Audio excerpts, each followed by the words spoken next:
Welcome to the Retirement Compass Radio Show. I'm Mike Bauer, and I'm joined by the team from Stonebridge Wealth Systems today. It's great to sit down with John Ternus, financial advisor and chartered financial consultant, and Eli Mardock, financial advisor and accredited wealth management advisor. And for anybody just tuning in for the first time, you're driving around, you pulled up the podcast.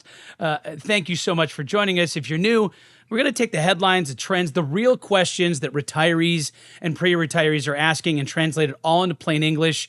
No jargon, no sales pitch, just a straight talk about building a retirement that actually works. So Eli and John, and Eli, I'll start off with you. Nobody remembers this guy's name. Like, nobody's going to remember my name ever, but everybody knows his work. Ted Benna found a loophole in the tax code back in 1981, and that air quotes loophole became the 401k.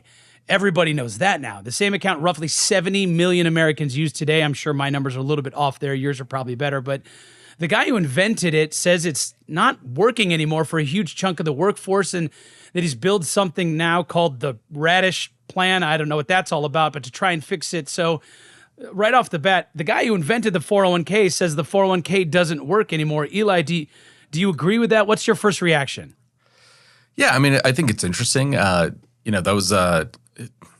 Benna is definitely not someone that is a household name. So it's interesting that he's sort of in the news again. But, I think the 401k is not really a bad tool. I think the weakness that he's pointing to is really its access and it's people's ability to contribute. And so an account like a 401k, it's really only working if a household has enough cash flow to actually contribute consistently. And that's for high earners, a 401k is an extraordinary accumulation vehicle, right? So, but for workers who are living paycheck to paycheck, which, let's face it, I think there's more and more people doing that now, especially, in a gig economy, it's a little different than maybe it used to be. So the problem starts before investment selection or even with the tool itself. And so it's just comes down to whether or not there's money available to save it all. There's a stat that I looked at. It was according to the Bureau of Labor Statistics, but more than 2/3 of private sector workers in the U.S. now have access to a 401k plan, but only half of those eligible actually participate. So, I think the other thing that jumps out is when you look at the 401k system, it generates about $39 billion a year for the financial industry. And so that manages those. So it's interesting. It's sort of a disconnect there. But I think anyway, to sum up, Benna's critique isn't that the 401k is broken for everyone. It's just that it really was never designed to solve the problem that lower wage workers actually have, which is the ability to contribute. Yeah, and you mentioned in a gig economy, or some people call them side hustles, or the whole idea of having 3 or 4 different paychecks that really can combine together to make a great living, but that's not necessarily providing those benefits that the old 9 to 5 has done for so long. So, John, let me ask you this: let's rewind a little bit and go back and let's go. Maybe we'll Chris Nolan this or Tarantino it. Let's go back and get the origin story. How did the 401k even come about? I mean, you gotta take me for a walk here. I'm going to take some notes. Okay. Yeah. So the 401k, back in 1978, a law was passed where it was more focused on deferred compensation, and Benna was working with lawyers and doctors, and he dove into the tax code, and he's like, wait, maybe we could have this where employees defer their own compensation and then save that for retirement. When he was doing that, he pitched that to, I believe it was a bank that he was working for then. They rejected his idea, and he actually implemented the 401k plan into his own company. They adopted it and accepted the first 401k in 1981. And then after that, the IRS blessed off on it, and it grew in popularity. You got to think back to what retirement was back in the 70s, where 38% of the private sector workers, they had guaranteed income for life with a defined benefits plan, meaning the employer took that responsibility and that risk. And then in the 80s, we saw that switch to the defined contribution with the 401k, where now that risk for retirement fell onto the employee and no longer the company. I don't think Benna ever intended for the 401k to replace pensions. However, employers saw that drive, and they were motivated to, yes, let's take this risk off our plate and put it on the employees. And it shifted a lot of that responsibility on the employees' plate as well at that point. I mean, it's incredible to me because, just like the 401k, okay, this thing's been around forever, and it really hasn't been around forever. And now you even have the guy who came up with it who's talking about changing it. This is the kind of story that shows why a retirement strategy can't just be a set it and forget it type situation. For folks listening, if you're not sure whether your current plan still fits your life, give the team at Stonebridge Wealth Systems a call, 866-295-5146. You can always go online, Stonebridge IWM, to get started. And don't forget, conveniently located all throughout Nebraska with offices in Kearney, Lincoln, Grand Island, and Omaha. And you can always go online, stonebridgeiwm.com, or just set up a complimentary visit, no cost, no obligation. Leave your checkbook at home, but have your calendar ready when you call 866-295-5146. Again, that's 866-295-5146. So there's a little bit of history there, and I appreciate it. Thank you. I'm taking notes. I'm learning here. But, I mean, long story short, the 401k took the risk, and it took it from the employer that used to be pensions and put it in the employee's back pocket. And that for regular workers, Eli, that was a big shift back in the days that now we're all just kind of used to. Yeah, absolutely. I mean, it made retirement a lot more complex for people now. It used to be before 401ks, before ERISA, that, really the employer handled the investment risk. And when someone retired, they had this pension that created lifetime income for them. Now, it's kind of amazing when you think about it. It's one of the most complex times for people to retire in American history, because now you took all the investment risk. The IRS didn't put any money into your 401k, but after essentially deferring the taxes on that until much, much later and taking, you're deciding on the investments there altogether. But it's really, you then have to decide, how do I turn this big pile of money, if you've been saving into a 401k, into income that's going to last me for the next 25, 30 years. And people have been living longer than ever. And so and how you do that in retirement is incredibly complex, as these different income types really interact with each other. So just like John said, I mean, it took the risks away from the employer, it moved it to the employee, and the workers became responsible for everything. And that was really significant. All right, John, so when Eli says this is one of the most complex times to retire in American history, what are some of the ways that you help people with dealing with that incredible complexity? What are some of the ways that when you're sitting down and you're looking at all these different numbers and letters in the alphabet and the IRAs and the 401ks, and exactly what Eli's talking with about one of the most complex times to retire in American history, how do you help people kind of break it all down? Well, if we're starting in the accumulation phase, one thing is just start saving in the 401k, but it's also retirement traditionally, there's been three, it's like a pyramid or a tripod, where the first one was your Social Security, which the 2026 trustees report estimates that's going to last till 2032. Then you look at pensions, which those are kind of going the way of the dinosaurs ever since the 401k has been in place. And then you have your own retirement savings. So with two of those legs of that tripod being chopped down, you're really down to one. And if you're able to have some of those, the Social Security, if that remains there or if it's cut, that's a whole nother discussion. But then also, if you have a pension, yes, is it going to be there for there? So it's looking at what your needs are and having that income plan to support your retirement. And then how do we get that income plan in place that you need for your retirement income? For anybody just joining us on the Retirement Compass, we're talking with Eli Mardock and John Ternus of Stonebridge Wealth Systems, specifically about the fact that the dude, who not many people remember his name, but the dude who came up with the 401k, Ted Benna, years and years ago, is now suggesting that there's a new plan that he's coming up with called the Radish Plan to try and fix it because it's not working anymore. So let me ask you guys, because I had to Google this, so, and I'm sure you guys know a little bit more about this, but is this a realistic thing for folks to look at in the future, or is this Radish Plan just something that, the guy who came up with that thing years ago is trying to come up with a new thing because it's been a while? Eli, what are your thoughts on the Radish Plan? Yeah, I think it's realistic, and I think it addresses the Benna's own criticism of what the 401k doesn't solve, especially for for folks that are lower and middle wage workers. And so it's designed to do something that a 401k doesn't. So instead of requiring an employee to give up current take-home pay and earn a match on that, the employer funds performance-based rewards in a Radish plan, and that's going into a qualified retirement account. So the design here is aimed at folks who are just lower and middle-aged workers who might not have enough room in their monthly budget because things are very tight for everyone to actually defer salary. And that's the major gap here with the 401k. It's a great tool if you can park the money into it. If you can't, it's not working for you. And there is this huge gap of people who have saved well into 401ks and are in a great position. And then there's everyone else that hasn't. And so this is really aimed to essentially allow the employee to build savings without first having to create that contribution from their paycheck.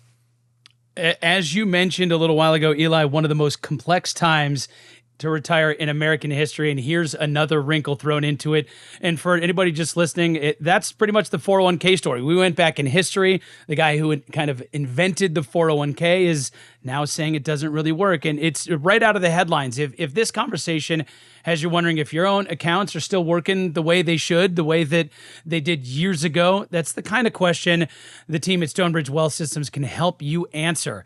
866-295-5146 is the number to get on their calendar at any of the locations, Lincoln, Grand Island, Omaha, Kearney as well. That number again, 866-295-5146. Or you can always go online to stonebridgeiwm.com and schedule some time with the team. We'll be back with more on the Retirement Compass radio show next. Did you ever think your retirement would be shared with our government? It's true. Your traditional 401k, IRA, pension, or similar retirement accounts are like a partnership with the IRS. Simply put, they want their tax dollars, and you have them. With our latest tax calculator, you can plug in your own numbers while sitting at home. To find out what your future tax liability could be, scan the QR code or go to stonebridgetaxbill.com.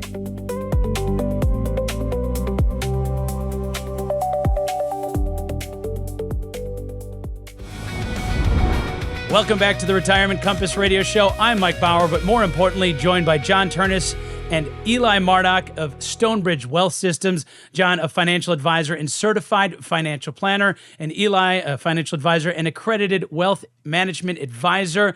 And let's talk about housing and retirement this segment, guys. We always try to bounce around different angles that people deal with when it comes to retirement. It's such a complex time. So, John, for most people, the house they're living in when they retire isn't the house they plan to live in forever.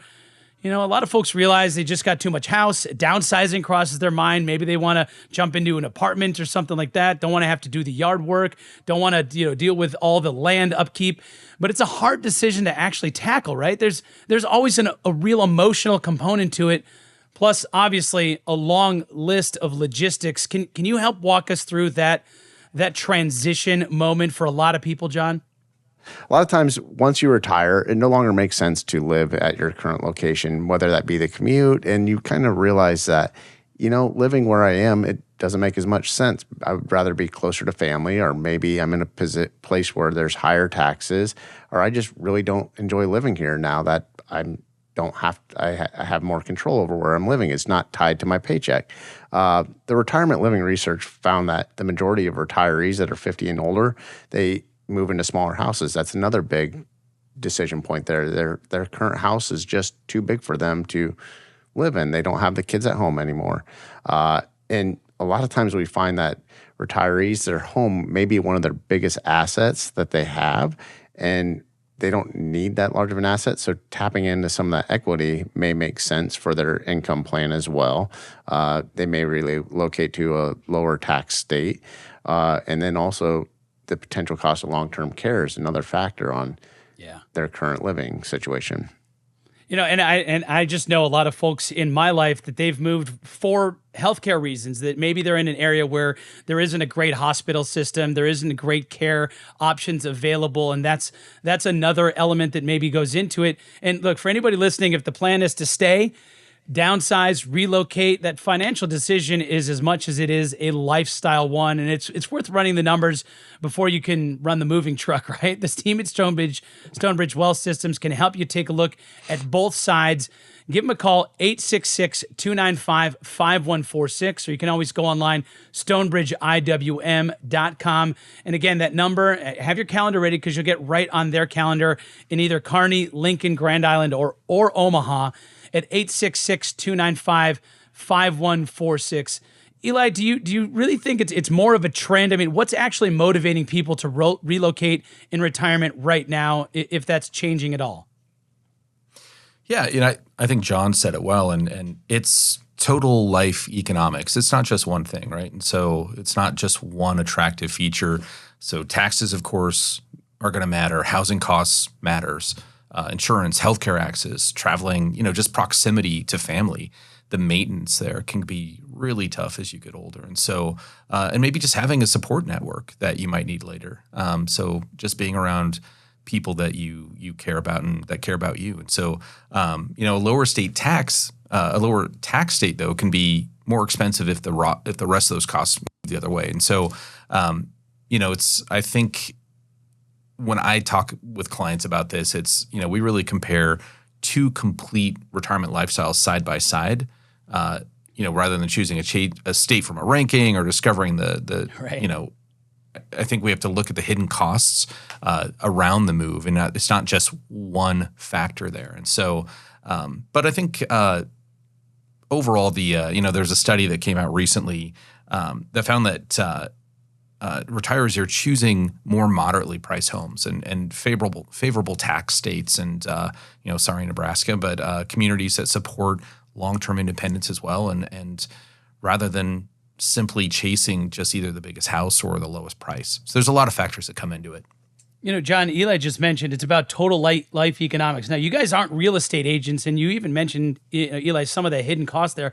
What are some of the things, John, when you're meeting with folks and they're looking at this decision? Do I stay? Do I go? Do I downsize? Do I move to a warmer climate or a better tax situation or closer to a different healthcare system? When they're looking at that, what are some of those elements that come up, maybe the questions that folks ask you about, where you go, all right, I'm actually going to help you figure out some of those, and again, it's not gotcha type stuff, but the hidden costs that maybe folks really aren't thinking of in terms of, okay, I'm going to sell one house and buy another. Yeah, so when you're getting ready to move and you're going to sell a house and buy another, the one thing is we're looking, how long have you currently lived in that house? One, if you lived there 2 out of the last 5 years, and you're a married couple filing jointly, you can realize up to $500,000 in capital gains when you sell that house. So maybe you're only lived in that house for a year, and you have considerable capital gains on the house because the market took off where you're moving. Maybe you wait a little bit just so you can realize those capital gains tax-free. That's one aspect of it. But then you're looking at, what state am I going to move to? What are their tax situations? If you have a lot of money in a tax-deferred IRA or 401k, well, taking those distributions from once you move and you're settled in that new state can eliminate the potential taxes on there if you're in a state that doesn't have a state income tax on there. So then it may make sense to live more out of a taxable account during the time where you're still in that higher tax state. Those are just a couple of the factors of what it all entails in moving, but then you also have the cost of living, possible different homestead exemptions that you may apply for in each state. So there's a lot going into just moving than just moving. Yeah, no, that's incredible, because obviously there's a huge impact when it comes to taxes and property taxes, state income tax, retirement withdrawals, as part of that as well. So, Eli, I want to ask you, because I'm sure a lot of folks listening right now have seen Magnum PI try to get them to get reverse mortgages on TV, like every other commercial. There's either, like, as you're watching TV, there's the buy gold or don't buy gold commercial, and then there's Magnum PI talking about reverse mortgages. So let me ask you this, not specifically that, but what are some of the tools besides just selling a house that folks have in terms of some flexibility to access home equity or something like that without moving? Yeah, there's a home equity conversion mortgage can be a tool that fits for some people for the right homeowner. But, it's still a loan against a house. It's not free income. I think a lot of people think of it that way. And the balance generally, it's going to grow over time. There's costs that are associated with it. So it's not free, of course. And the homeowner, you still have to pay things like property tax. You've got to pay your insurance. You've got to maintain the property.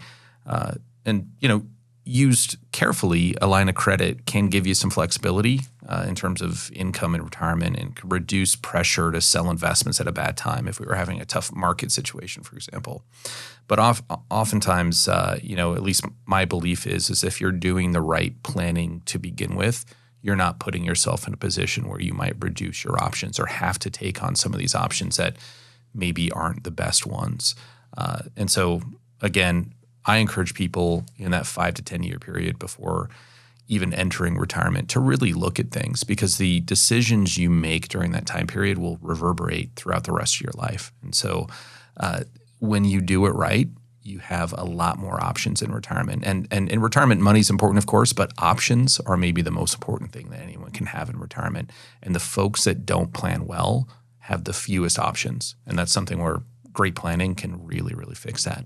Eli, you mentioned that 5 to 10 year period. John, for somebody who's in that 5 to 10 year period and they're sitting on the decision right now, what's the first step? I mean, obviously, and we start off the segment talking about, I'm sure there's a lot of folks that are emotionally tied to the home they grew up in, but I'm sure you guys start with the numbers and kind of help people take the emotion out of that. So someone's sitting on the decision right now. What's step number A?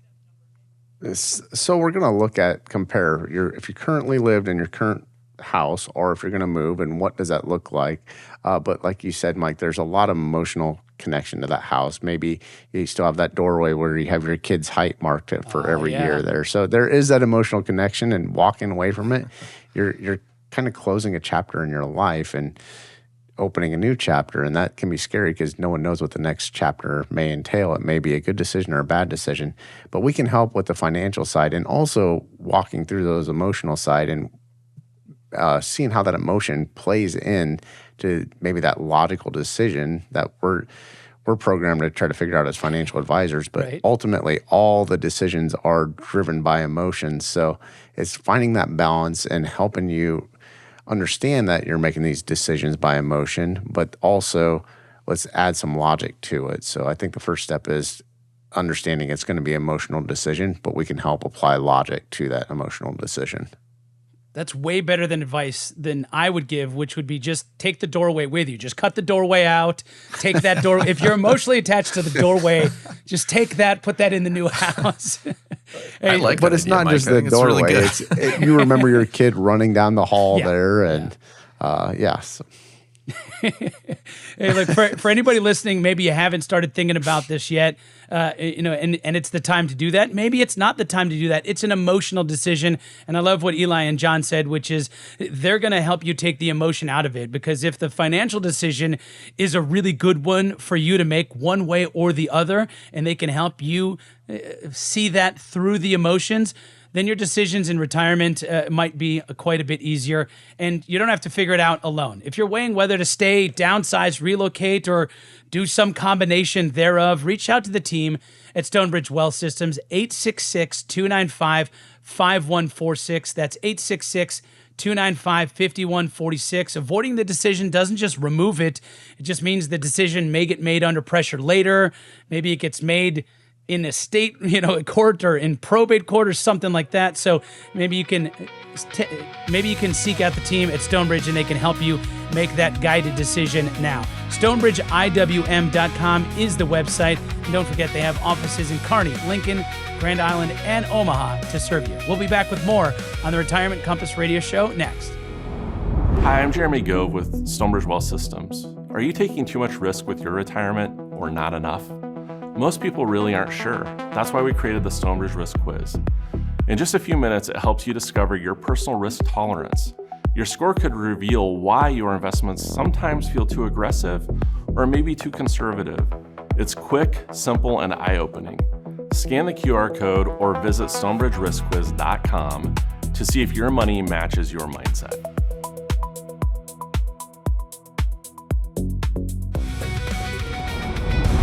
Hey, thanks so much for listening to the Retirement Compass Radio Show. I'm Mike Bauer, joined by the team with Stonebridge Wealth Systems. Today, we're speaking with Eli Mardock, financial advisor and accredited wealth management advisor, and John Ternus, financial advisor and certified financial planner.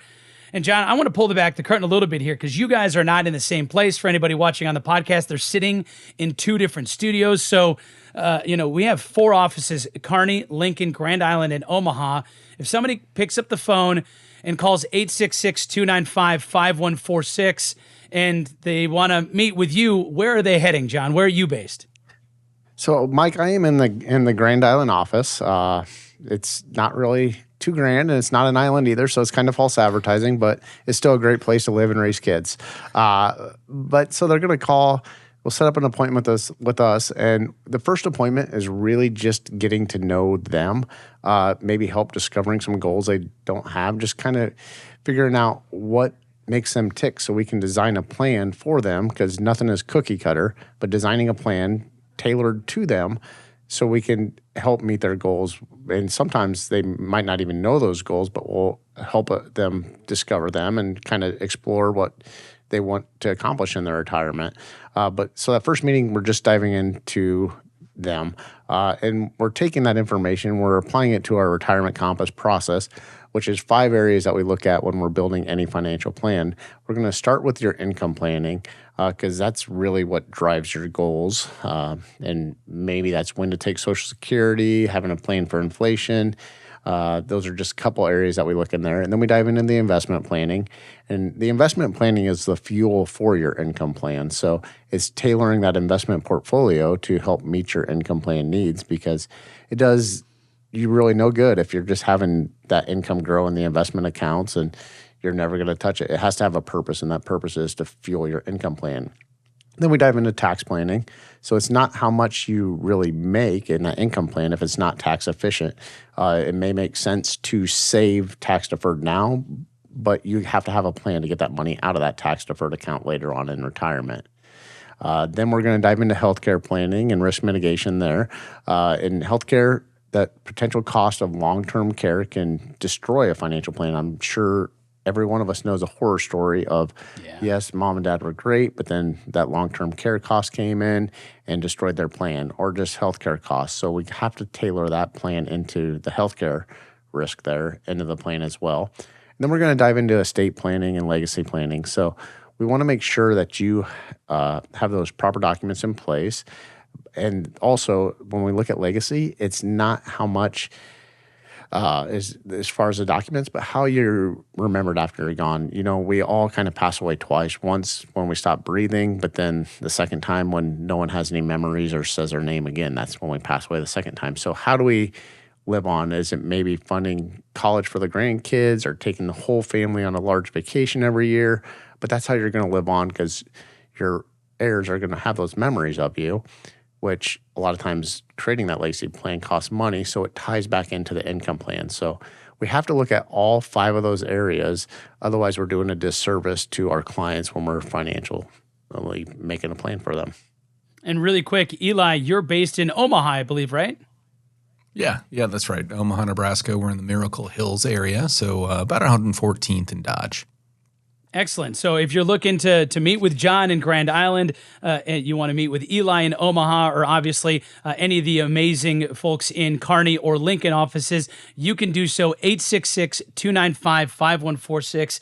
And again, those 5 different elements: income, investment, taxes, healthcare, and estate legacy planning. If you have any questions about any of those elements, or for goodness sakes, all of them, which is definitely understandable, give them a call, 866-295-5146, or you can always find them online at stonebridgeiwm.com.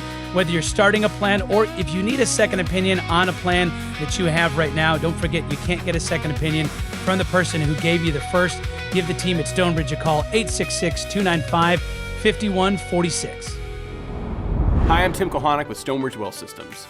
You've worked hard and saved for retirement, but how much of it will you actually get to keep? If your savings are in a traditional IRA or 401k, Uncle Sam has a claim on every withdrawal you make. And with tax rates expected to rise in the future, the cost of waiting could be significant.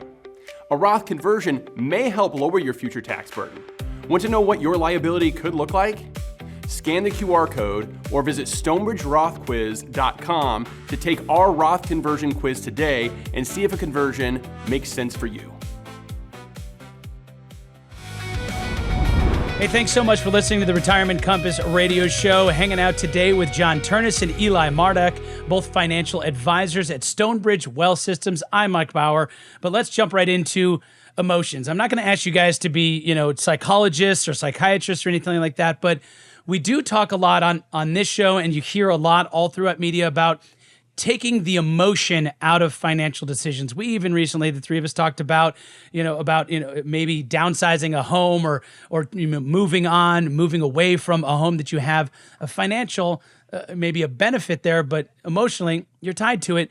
And there's a smaller, quieter emotional struggle that affects a lot of people, and it's hesitating to actually spend the money they've saved. I want to ask you if you guys have come across this quite a bit, because I believe a lot of people did everything right, but they still kind of need a license to spend, if you will. So Eli, why do so many retirees struggle to spend money that they worked so hard on their whole lives to save and earn and keep? Well, it's just like you said, they worked their whole lives. It's 40 years of working, and everything that you've been working for, you've been watching that balance grow and grow and grow, and it becomes for you like this scoreboard, and you see that number go up and up and up. And when it starts to go down, well, you feel like you're losing the game, right? And so watching that feels like your responsibility. You've been doing it for years and years and years, and taking a withdrawal out can seem like a failure, like you're going backwards. But that's the shift there is that's exactly what that account was built for. Yeah. Your objective changes in retirement. So the goal isn't anymore just to maximize that balance at every moment and be as aggressive as possible and always match the S&P. It's to support a lifestyle in retirement that's actually sustainable and preserve resilience and preserve your options. And eventually, when God calls you home, it's leaving a legacy for the family that you want to leave. And I've got some clients that want to bounce their last check, and there's nothing wrong with that. And I've got some that really want to leave to charity or leave to family. But whatever the goal is, a good plan and a good income plan that goes along with that investment plan, just like John was detailing earlier, gives people to spend within guardrails. And so the thing here, it comes down to the word plan, right? And so if we have a plan, that account can feel less like just a scoreboard, and it can have a purpose, just like John said, right? That when we create an intentional plan out of that account for the next 25, 30 years that really mathematically works, suddenly that emotional burden or that feeling of losing because you took some money out may go away. I mean, I love that, the guardrails and having a plan, as both you and John mentioned. For any of our listeners, if this sounds familiar, if you've built the savings over so many years of working, but you're still hesitant to actually use it, that's a great conversation to bring to the team at Stonebridge Wealth Systems. It's the kind of conversation they have on a daily basis. Give them a call, 866-295-5146. That's 866-295-5146. Set up a visit. It's not going to cost you anything to go in, have a conversation, and you can walk out with a written income retirement plan. You can always go online, stonebridgeiwm.com, as well as a great place to start getting a plan built around real numbers, not just a feeling. So, John, how common is this kind of underspending, if you will, really? It's more common than a lot of people assume. I'm sure, Eli, you've seen it a lot. I see it a lot with my clients too. And it's just they didn't have that plan, so they don't really know what they can really spend, right? So they don't know what they can spend. So when you have a written income plan, it's almost like a permission slip. If you take you back to your elementary days and now you have permission to go on that field trip, well, it's a permission slip to spend, and yes, it will be fine. A lot of it is uncertainty, so you don't know how much you can really spend. When you may have heard of some rules of thumb, but you don't know how that applies to you necessarily, so you don't have that permission. And then it's like Eli said, realizing that account balance is going to go down. A lot of times we'll see with our clients, like, yes, you want to live on this much, but you can actually take a lot more. So let's dream a little bit bigger. Let's do a little bit more. Let's not have regrets at the end of our life. Let's live our lives now. A research from the Employee Benefit Research Institute shows that retirees with substantial savings tend to underspend more than what their plans allowed. And that just backs up what I just said about, yes, you can spend a lot more than what you currently are doing for a lot of retirees these days. Eli, do you find that, and I'm absolutely guilty of this, payday comes and I want to look at the balance, or, the monthly statement comes and I want to check, and you want to see, it's kind of like Pac-Man. I'm going for the high score, but psychologically, when you actually are looking at your account balance and it's going down, there's got to be a psychological shift to all those years that we looked and wanted to see that balance go up, and now it's going down. But even if it's part of the plan, kind of the psychology of it can not feel great. How do you help folks kind of build that emotional reaction to, okay, my accounts are going down, but that's okay. That's the plan.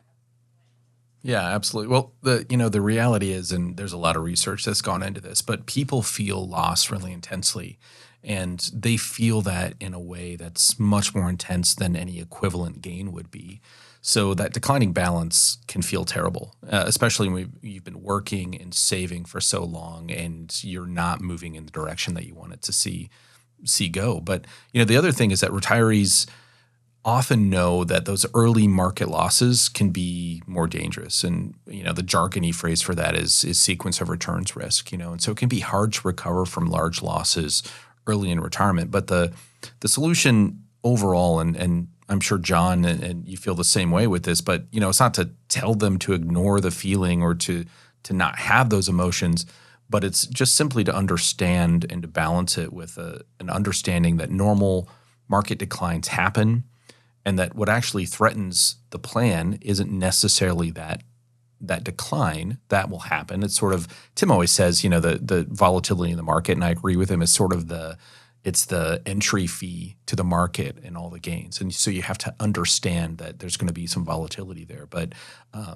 having a plan where you have cash reserves, you have diversification, you've got a spending plan, and you've got those guardrails in place, that makes volatility in the market a lot easier to bear, because you understand that, it's not something, you have a plan built around that. Whereas if you don't have a plan, you're really just guessing and sort of flailing and really vulnerable to those emotional swings that come with market volatility and the volatility of your own mindset at that point. Yeah, I mean, hope is not a plan. A wish is not a plan. For lack of better terms, a plan is a plan. And that's exactly what John and Eli keep talking about. And look, and if you want to get a plan started, if you already have a plan and you question if it's still applicable today, if maybe you just want a second opinion on something that you've been doing for a decade or longer, you can give the team at Stonebridge Wealth Systems a call, 866-295-5146. That number is 866-295-5146. They have offices in Kearney, Lincoln, Grand Island, and Omaha. They're always online at stonebridgeiwm.com. So, John, hypothetically, and maybe you have some real-life examples of this, but what would people regret more when all is said and done, running out of money or not spending enough while they could?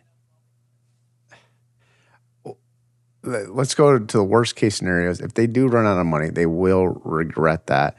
But a lot of times they're not going to run out of money. So having that plan in place where you're like, yes, there are guardrails. I know what's going to happen if the market declines. It is the price of admission to being in the market. So running out of money would be really bad, but a lot of times it's not the worst. There's things that can be built into your plan to ensure that you have a certain floor of income. So maybe you run out of money, but you still have that floor of income, so your needs are taken care of.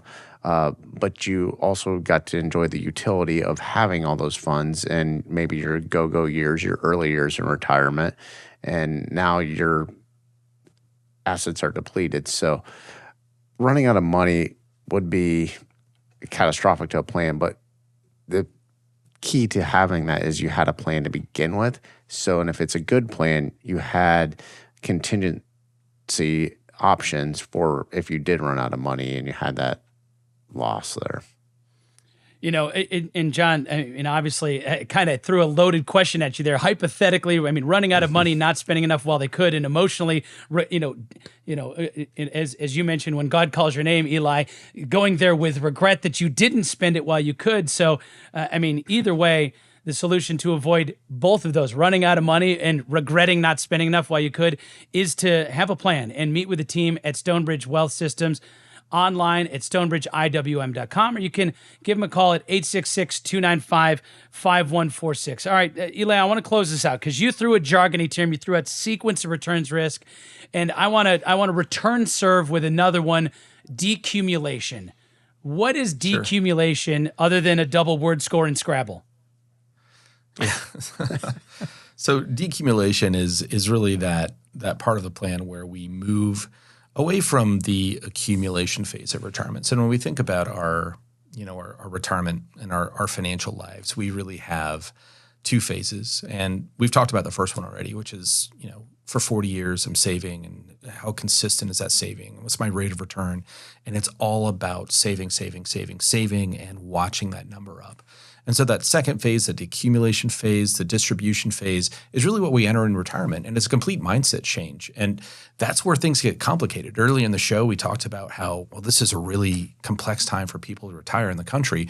As we enter that phase, suddenly it's almost like an Indiana Jones movie where there's perils everywhere. You might take a step and the ground falls out from underneath you, or this, thing comes by and, blade whizzes by your face. But there's all these things that happen. When you pull one string, three other things move. And so that decumulation phase, it's really about turning that huge pile of money into an income source for you and how we make that work, but not just alone. You can't look at these things in separate rooms. They all live in the same room. So your investments, your income, your tax plan, eventually your estate and that Medicare or healthcare plan, it all goes together. It's all cohesive.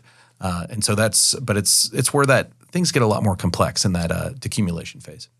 I'm only going to recognize the first three of the Indiana Jones. The comparison there, we're going Raiders. We're going Fair. We're going Last Crusade. We're going Temple of Doom. Not the very the very iffy. I don't even know the title couple. of the newest one. I had to the last one. I actually had to Google this. It's Indiana Jones and the Dial of Destiny, because I could only remember the Kingdom of the Crystal Skull one being terrible. So I never saw the most recent one. But nonetheless, You don't want to be dodging perils in your retirement. Look, you've done the hard part. You saved. But if you're actually hesitant to actually use what you built, you don't have to figure that out on your own. If you're looking for a healthy way to balance don't run out with don't leave it all on the table, give the team at Stonebridge Wealth Systems a call. They can help build a withdrawal plan you can actually use and you can trust at 866-295-5146 or online at Stonebridge IWM. They serve clients all across Nebraska in their offices in Omaha, Grand Island, Lincoln, and Kearney. We'll be back with more on the Retirement Compass Radio Show next. Hi, I'm Jeremy Gove with Stonebridge Wealth Systems. Are you taking too much risk with your retirement or not enough? Most people really aren't sure. That's why we created the Stonebridge Risk Quiz. In just a few minutes, it helps you discover your personal risk tolerance. Your score could reveal why your investments sometimes feel too aggressive or maybe too conservative. It's quick, simple, and eye-opening. Scan the QR code or visit stonebridgeriskquiz.com to see if your money matches your mindset.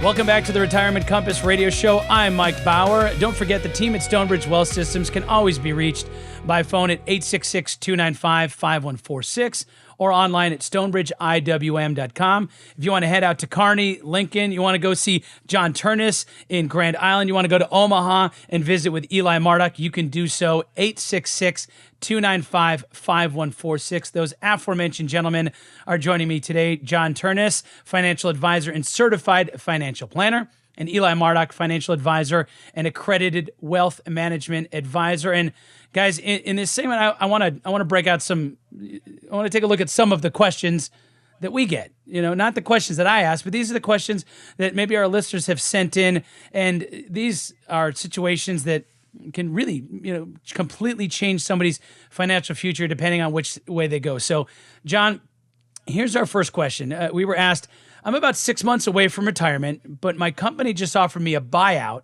that would end my job 3 years earlier than I planned. Does that change everything, or could it actually be an opportunity?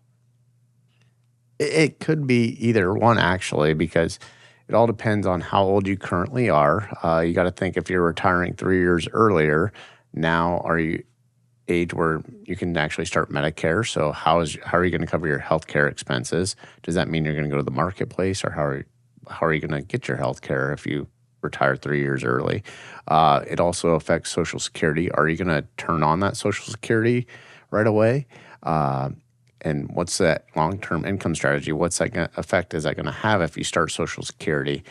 Getting that buyout, well, are you going to work part-time then? Or how are you going to fill your days? It could be a really quick decision. So you got to figure in all these other factors, and not just we can help with the money, and then also help walk you through these other decision points on whether you should take that buyout or continue to work.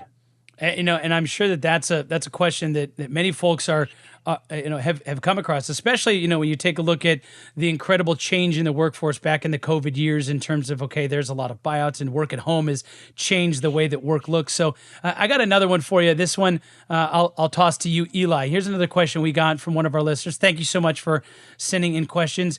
The question is, I recently inherited some money from a parent. Should I pay off my mortgage, invest it for retirement, or just leave it in savings? Apparently, you only have 3 options to choose from here, Eli. But again, I recently inherited some money from a parent. I'll change the question to what should I do? Yeah, I wouldn't rush into a decision first off. And so, the first thing to look at is what kind of asset you actually inherited. So if it's cash or a taxable investment account or real estate or inherited retirement account, there's very, very different tax rules and timelines for that type of money. So, and then after you sort of realize what kind of money it is and how it leaves, what kind of tax position it leaves you in as you use it or as you inherit it, you want to assign the money a job, right? And so you can compare, for example, the after-tax cost of the mortgage or value of liquidity in keeping it as it is, or maybe your household's retirement funding needs, but or the tax consequences of investing it or distributing it. And so if the inheritance followed a recent loss, there's usually isn't a reason to rush any sort of permanent decision before you make sure that the financial picture is really clear and that also your emotional picture with that money is really clear as well. So again, before you jump into anything, you want to look at interest rates, taxes, liquidity of those dollars, match the money to your biggest financial need at that moment, and avoid making an emotional decision. And if you weigh all those things together, then you're probably going to arrive at the best decision. But again, the big thing is not to rush it. And it's the magic word, the 4-letter word we keep saying today. It's a plan, right? And so you've got to really sit down and look at all the factors and how they work together. That's a 4-letter word we can actually say on the radio. I like that. As soon as you said 4-letter word, I was like, oh no, we're going to get the FCC involved. They're busy enough with stuff. For anybody listening, we're speaking with Eli Mardock, accredited wealth management advisor and financial advisor with Stonebridge Wealth Systems. He's based in Omaha. And I want to ask my next question to John, or not my next question, to John Ternus, financial advisor, certified financial planner with Stonebridge Wealth Systems. You're based in Grand Island. And the reason why I want to ask you this, John, is because our next question comes from Fred W. in Lexington, just down the road from you in Grand Island. And he says, my employers offer me a pension buyout. Okay, so that's a different situation, I think. So he says, my employers offer me a pension buyout, a lump sum instead of monthly payments for life. How do I know which option is better? Right, yeah, and it all depends. So that's a very common issue that we help our clients with.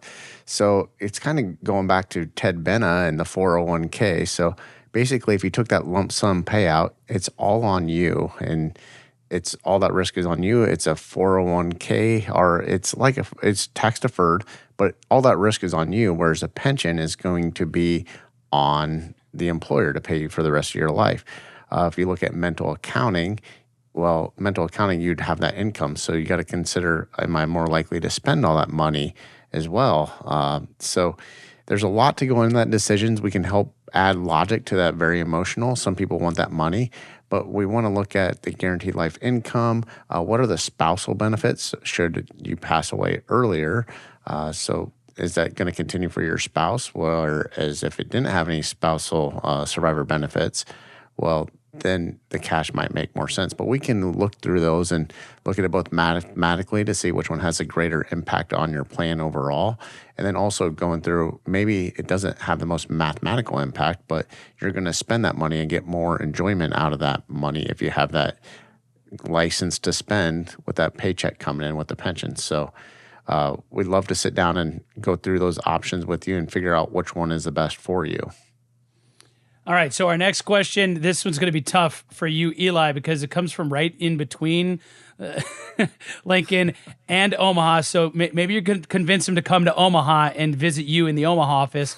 But this comes from Lauren in Ashland, and so, she asks, my adult child wants to move back home indefinitely while figuring things out. Let me see. It says, I want to help, but I'm worried it could delay my retirement. How do I handle that?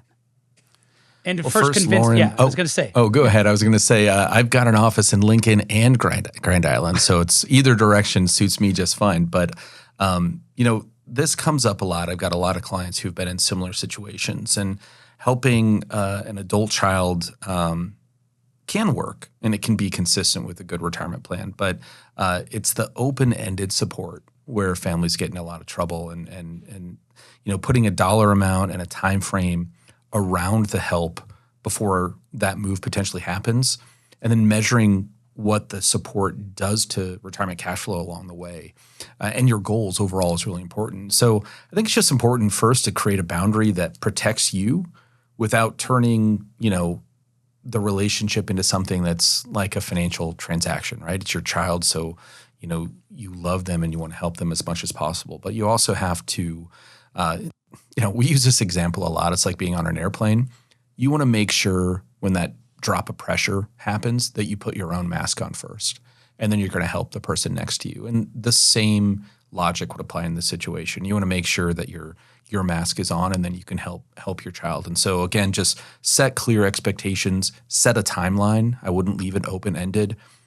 Understand and look at the financial impact as much as you can mathematically before you say yes, and just do everything you can to protect your retirement without sacrificing compassion or damaging the relationship, And so it's really balancing those things overall. I would just say, they aren't a kid anymore, so they got to at least do their own laundry. If they're moving back home, you got to just draw the line there. Yeah. You're doing your own laundry. I'm not doing this anymore. Thank you for the question. And these are exactly the kinds of questions that don't have a textbook answer. I love what we're hearing from John and Eli, because these are the kind of questions that depend on your full financial picture. And if one of them rings home with you, if one of them sounds familiar, bring it to the team at Stonebridge Wealth Systems, 866-295-5146, or online at stonebridgeiwm.com. All right, John, I got time to squeeze one more in. Here's a question. My spouse and I are thinking about moving to a lower cost state when we retire, but our friends, doctors are all family here. How do we decide if it's really worth it? That's a big question. Sorry to toss it to you at the last second. It's a major life decision, but you got to go back. Retirement isn't necessarily about reducing expenses. It's a lot more about your quality of life. So think about what it's going to look like when you're away from all your friends and your doctors. What's your quality of life going to look like? And compare those costs that you're having. And does that lower cost actually have more benefit than being away from your doctors, your family? What's that going to do to your emotional well-being as well? So it's not always about the financial benefits. It's finding that balance with the financial benefits as well. It's, and if you've got a question of your own, whether it's something that we talked about in this segment, a buyout, an inheritance, or as John was just talking about, a big move for whatever reasons, you can give the team at Stonebridge Wealth Systems. They are ready to help right now. Kearney, Lincoln, Grand Island, and Omaha. Eli's got offices all over the place. He was just saying to our one listener with a great question, you could visit with John in Grand Island I'm sure, I think you're in Kearney right now doing the show. So John is available as well. And of course, the team at Stonebridge Wealth Systems is always available online at stonebridgeiwm.com. Gentlemen, thank you so much. Eli Mardock, John Ternus, and on behalf of the entire team at Stonebridge Wealth Systems, I'm Mike Bauer. Thanks for listening. We'll see you next time on the Retirement Compass Radio Show.